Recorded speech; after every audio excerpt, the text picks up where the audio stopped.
East of Cedar City, Utah, at the mouth of Cedar Canyon, there's a great, easy walk along a paved trail that follows Coal Creek. The name of the red hill up ahead is the Red Hill, easy to remember.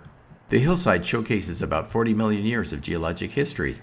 The bottom layer is late Triassic, and the top layer is early Jurassic. There's an interpretive sign along the trail that explains the layers. The bottom layer was an ancient beachfront. The top layer was a sea of red sand.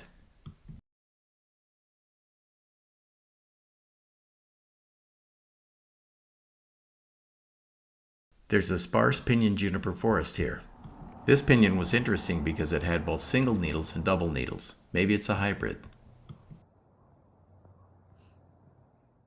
Here are the junipers of our pinyon-juniper forest.